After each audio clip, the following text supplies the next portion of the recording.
Hello there and welcome back to another review. I've just put some posters up in the background rather than you guys looking up like a grey boring background all the time. I just thought I'd put some movie posters up just to sort of spice it up a bit so it makes the videos a bit more interesting rather than just a background of my face. Today we're going to be looking at My Lucky Stars. So I've got the Lucky Stars trilogy here. Following on from my Winners and Sinners review, we're going to be looking at My Lucky Stars, again directed by Sammo, again made in 1985. It was a very busy year for Sammo and Jackie. Obviously making The Protector. Jackie Chan also done Police Story. Sammo alongside this, directing and starring with Jackie Chan in Heart of the Dragon. He also produced as well that same year the horror comedy Mr. Vampire with Lam Ching-ying. So much output that year that you wonder how they actually even had time to get it all done. They were really had such a stride going, so much output with the movies they were making, ranging from sort of drama to comedies to horror with Sammo. So much going on. Although the film is My Lucky Stars is sort of a sequel of sorts, in many sort of ways it's sort of a reboot, it's sort of like a remake as such, because the characters in this, although it is largely the same group of comedy actors, they're all given different names, and it sort of restarts everything in a way. It's not a direct follow-on from Winners and Sinners. Like, for example, John Shum is not present here. Instead, we get Eric Tsang. Sammo is sort of the leader of the group here rather than Stanley Fung. So there are some differences here that happen with My Lucky Stars. Even though it does star the same people in largely the same roles, they are given different names, as I mentioned. We have to sort of get reintroduced to everybody all over again. Like Richard is still if you remember in Winners and Sinners, he was into like invisibility. Here he's into sort of more things like telekinesis. So he's sort of the same character, but just a little bit different. As I mentioned, they've all got different names. Much like Winners and Sinners, when I bought this on VHS, Jackie Chan's name was all over the front of it. So you assumed it was a Jackie Chan vehicle, even though he's only really in it at the start and basically the last 20 minutes, 25 minutes. As I say, it was so confusing in back when you was buying VHSs, because as I say, there was no internet. So you had to just take a gamble on whatever video cover looked good or just had that interest, and say Jackie Chan's name was in bold letters all over the top of it, just to mark it, obviously, with Jackie Chan being so successful. In this film, we also get the classic supporting players in this film. We get Lam Ching-ying, as I mentioned earlier. There's Dick Wei, Yuen Biao as well. And while still funny, and it does have its moments, to me personally, I don't think it's as good as Winners and Sinners. I don't think it's as funny. It's still a great film. Do not get me wrong. I love My Lucky Stars. Out of the trilogy of the Lucky Stars films, Winners and Sinners has always been my favourite. Some of the gags in this, especially with Lucky Stars, sort of all wanting to get close to Barbara, played by Sibelle, and how they all set up these plans and schemes so they can basically get close to her, may not have aged that well. There might be a sort of few raised eyebrows from people if you're watching this like you're watching this nowadays for the first time. Just sort of the stuff they get up to, sort of very bordering on sort of the carry-on antics that you'd get in them, like the British movies. There is an awful lot of product placement in this movie as well, much like Wheels on Meals, made the year before, that Sammo set in Spain. Here he takes that same idea, and rather than setting it in like a normal everyday Hong Kong, here the Lucky Stars go to Japan. So Sammo still doing that thing of mixing it up a bit, rather than just doing a generic Hong Kong action comedy. Let's venture out a bit. So here he takes them to Japan. As I say, quite a lot of product placement in this movie. There is as well in Twinkle Twinkle. Worth noting as well that Jackie Chan's character in this, Muscles, is very serious in this movie. There's not a lot of if you watch this film again, notice that how serious Jackie Chan is. For a comedy film that is labelled, it is comedy with the Lucky Stars. In Winners and Sinners, he's really funny.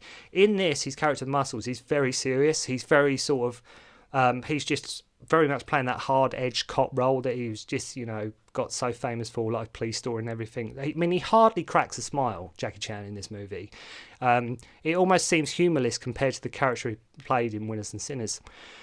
So, getting into the film now, Muscles and Ricky, played by Jackie Chan and Yuen Biao, are sent to Tokyo to arrest a rogue cop who is left with some contraband diamonds. The guy in question, played by Lam Ching-ying, I mean, we get a car chase right away at the beginning of this movie. We get a car chase instantly. Within like the first couple of minutes of watching this movie, you're straight into a car chase. And I remember when I was watching this for the first time, I was like, yeah, what a great way to start the movie. And then as I didn't understand the Lucky Stars premise when I was younger, having watched Winners and Sinners previously, I was like, why does Jackie Chan always disappear, not understanding what the films were and how they were marketed and the idea of the Lucky Stars? Back when I was younger, of course, when I was watching it for the first time. So we get, like I say, we get a car chase right away. He gets the blood pumping. We have a brief monologue from Jackie's character, and then we're literally off. The film just completely kicks into gear, and we are going. Again, another fine example here of how Sammo can shoot a car chase. I know it's probably done by second unit directors, but it really just breaks up the films. If you look at Wheels on Meals, Armour of God, they've all got great car chases. Even Twinkle Twinkle has a great one in it. Heart of the Dragon. Never underestimate the car chases in these classic Jackie Chan, Sammo Hung movies, because they're pretty damn awesome. But they go to an amusement park and look no further the scene where Jackie Chan is like descending a Ferris wheel with such elegance and grace. He sort of goes up it, but when he comes down, if you watch the way he's descending this Ferris wheel and just how much grace he's got and how light he is on his feet, it's just incredible. Absolutely amazing stuff. The way he descends this, and he's up really high. But he just does it with so much ease, and I just love the opening scene in this movie. I really do. It's a great, as I mentioned, it's a great way to start the film. I believe he actually did injure himself at the start of this movie. I believe in sort of the opening that we get with this movie, when they get to the amusement park, I think Jackie Chan did actually injure himself. I don't know if it was his ankle or his knee, but I definitely think there was an injury picked up there. If you look at the jump, I think the actual bit where he injured himself is in the film, because he sort of hops down and then he sort of goes to run and then he sort of falters a little bit and then he picks himself up again. So I'm not sure if that was the actual incident where he injured himself. Have Yuen Biao here running. I mean, we get Yuen Biao running on ice at one point with this low camera shot following him, and this is like I say, it's all in the first 6 minutes, and they're taking on ninjas, and it's incredible. They come out of nowhere, these ninjas, as well. They just completely come out of nowhere. Suddenly, there are these like ninjas in the middle of the amusement park. It's worth mentioning as well, the other guy who they're pursuing is Liu Ka Wang, Liu Chia Lang's brother. And it's just a great scene. It's the opening of this film. It's just so much fun. It's just so much fun. Funny where, like, Yuen Biao grabbing one of the baddies, taking it out. It takes it out. They do like a comedy thing where Yuen Biao tries to get like this sword, and he thinks he's got one of like the samurai swords, and it's just like a tiny little, like, really small knife, like basically 2 inches long. And Yuen Biao ends up getting kidnapped. So that's Yuen Biao's excuse for sort of disappearing. Yuen Biao goes, and then it's sort of up to Jackie, and he recruits sort of Sammo and his gang to sort of get Yuen Biao back. And Muscle, like I say, Jackie Chan's logic, his character Muscles, his logic is like, I can't send in Hong Kong cops because they know all the Hong Kong cops. I'll phone up my old orphanage gang. So that's sort of the premise of the film. Then sort of the Lucky Stars sort of take over. Jackie Chan sort of disappears. Then the group of Lucky Stars come into play. So then we meet Sammo as Fastbuck, he's basically inside prison. They say, like, you're free to go, and they give him cash, and he's like scratching his head. He's all confused, like, what's going on? He has no idea why he's been let out. What's the reasoning for this? I love the introduction to Charlie Chin as well in this movie, like playing that smooth gentleman thief, like pretty much how he was in Winners and Sinners. It's pretty much the same character, and he's using like these small bombs inside like bubble gums. And when he goes to plant one, Sammo finds him and he replaces it with this great big piece of bubble gum that completely explodes, like the jewellery store, like the window, the display case that it was in. It's just a funny scene because Sammo just comes out. He's putting these tiny little bits of chewing gum, this little bomb inside so he can nick the jewellery. But Sammo just puts this great big... Where he got it from, I have no idea, but it is a funny scene because the thing just blows. It completely and utterly blows. And so it even blows up the jewellery as well, not just the glass. It completely blows up everything. Stanley Fung as a robber who is holding up this dentist. Even have a cameo here from Bolo Yeung. It's worth mentioning, as you may remember from Enter the Dragon.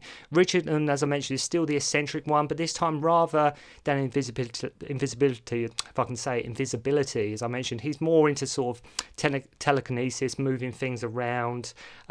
So basically, like I say, the same characters, just with different names. Then we meet Eric Tsang, who is new to the Lucky Stars franchise, so there's no John Shum here. I think he... if I recall, he was busy doing political work or some kind. He was very much an activist.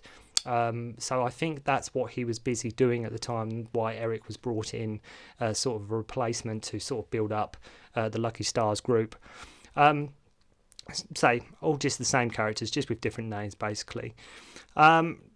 Eric Tsang is working in this Coca-Cola warehouse, so there's no product placement here at all. Just there's Coca-Cola everywhere. As I say, there are still some funny moments in this film, like Richard and trying to...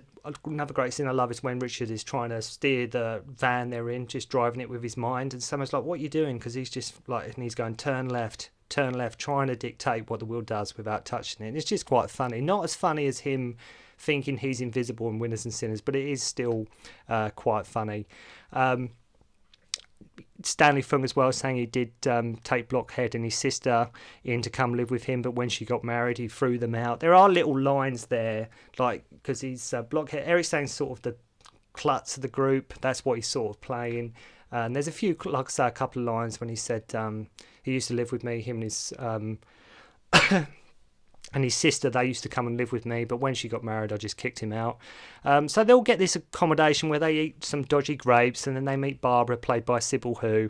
Then it goes into sort of, like I say, a carry-on territory, thinking, you know, say these scenes would probably be frowned upon by people nowadays, but when I was like little watching it, of course, and you're young, you don't think about things like that. It's not how your mind works when you're young, because you're just watching it and you're not seeing how sort of wrong it is, some of the things they're doing. I mean, it necessarily hasn't aged that well, but it's still very much, I think these kind of scenes and things like that were very popular sort of with Hong Kong audiences, and that, like I say, being in a different country and things like that, humour's very different, and humour doesn't always translate well to different countries. So yeah, there might be people that sort of, okay, that's a bit wrong, some of the stuff they're doing. Of course, like I say, when you're young, you don't think about things like this. The only thing is, when they play this whole thing of taking turns to get tied up with her, I never really found it overly that funny. Even when I was younger, I never really found it overly that, like, hilariously funny, because I just find it goes on way too long. Way too long. It is a joke that seems to never end, and it goes on much longer than it should do. So they go to Tokyo, and Sammo and Sibelle Who meet up with Jackie Chan, who, bearing in mind, we have not seen since the opening of the movie, and they have sort of like a mini fight scene with some ninjas at Muscles' place. And let's say at this point, we're about an hour into the movie. So we see Jackie Chan, as I mentioned, for about the first 5 minutes. Then he just completely disappears, and we just don't see him again. So we're about an hour in, and I just don't think the film is maybe as memorable. I'd say I love all the Lucky Stars movies, but if you had to put me, I'd probably say My Lucky Stars is probably my least favourite out of all of them. You know, I just don't think it's as memorable. I don't think it's sort of as quote unquote classic, because like Twinkle Twinkle, you've got the tennis rackets, you got Richard Norton. Winners and Sinners, you've got Jackie Chan roller skating. There's a lot of fun in both, and there is fun in this movie, but I just don't think it, compared to the other two, it's quite as memorable. I just don't think it hits the marks all the way through. So Jackie gives Sammo some cash to lure out the gangsters. In between this, we have the rest of the Lucky Stars crew all trying to use body language to order the food they want in the Japanese hotel, which a lot of people, as I mentioned, sure, in Hong Kong audiences, they would have found absolutely hilarious. One of the standout things about this movie is the presence of Michiko Nishwaki, I think that's how you say her name. Forgive me if I've said it wrong. Not good with Japanese names. I'm not good with sometimes Chinese names either. So if I do say these names wrong, please forgive me. I think it's Michiko Nishwaki. I think that's how you say it. Who's like the famous powerlifter. She was a famous powerlifter and bodybuilder. It even doubled, I believe, correct me if I'm wrong, for Lucy Liu on Charlie's Angels. I think she did some stunt work, I think, in one of the Charlie's Angels films. I did like the Japanese vibe this film has. I think that did, as I mentioned at the start review, it just gives it a bit more scope. I did like the setting of taking it to Japan. I think it really does mix things up a bit. Sammo, even though he's not in every scene, Sammo does like take advantage of the location. That's where the film is set.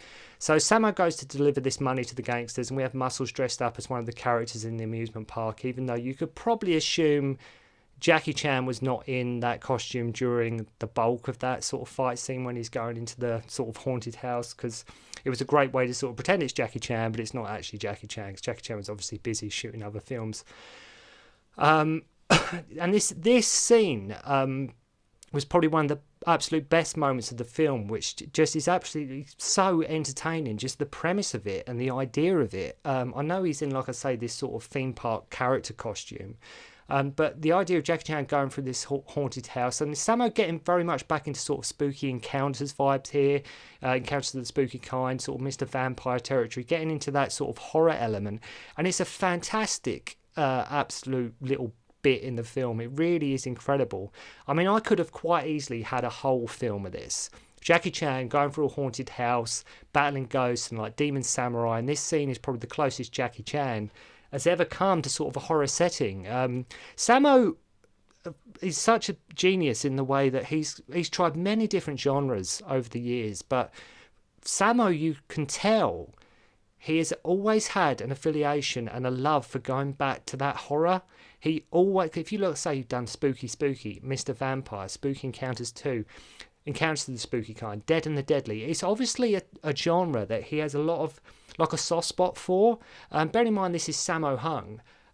It's even in My Lucky Stars, a comedy ensemble film, he manages to squeeze in a bit of horror there, although not in-your-face horror. There is that sort of spooky element going on. But as I say, the idea of Jackie Chan going through this haunted house, battling demon samurai, and this scene alone is probably, like I say, the closest Jackie Chan himself has ever come to sort of a horror setting.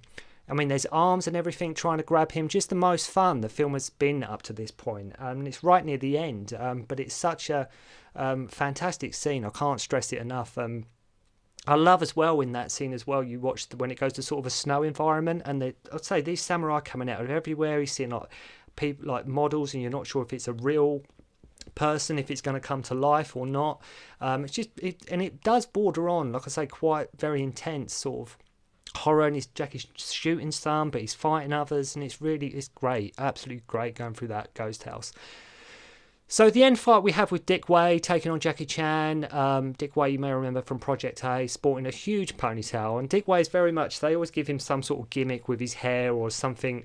There's always, they try like give him something to add to his character. So here it's a ponytail. Sammo wearing the yellow jumpsuit, much like Jackie Chan did in Winners and Sinners. Some great fun, fast stuff here, and I have Sibelle Hu taking on Michiko Deshwaki. She can't beat her, and she's really tough, and Sammo just floors her with one punch. That's something Sammo, with the way he treats women, has always been sort of divided, but he just absolutely floors her. I will say, in my opinion, Twinkle Twinkle maybe has the best fights in all three of the film, with Sammo versus Norton, and like I mentioned, Sammo with the tennis rackets. We have Yun Bu here taking on Lam Ching Ying, two people at the start. My favourite Sammo film, Prodigal Son, Lam Ching Ying, Yun Bu, Sammo Hung, just two people there that were in my favourite Sammo Hung film of all time. So they bust the guys, and ends with the lucky stars, including Jackie Chan, sort of walking along and singing a song, and that's the end of My Lucky Stars. But don't get me wrong, I absolutely love My Lucky Stars. It's just, like I mentioned, I think Winners and Sinners is the most fun. I think Twinkle Twinkle probably has the best fights, but My Lucky Stars, I think, suffers from not really overly that memorable scenes. It does benefit from some good locations, a good scene with the ghost house, as I mentioned. I just don't think it's as memorable as some of the other two Lucky Stars films. But if you've never seen it, make sure do check out Lucky Stars. I do absolutely love this movie. I just, like I say, out of all three, it's probably third on my list. So thank you very much indeed for watching. I hope you enjoyed the review, and I'll see you again soon.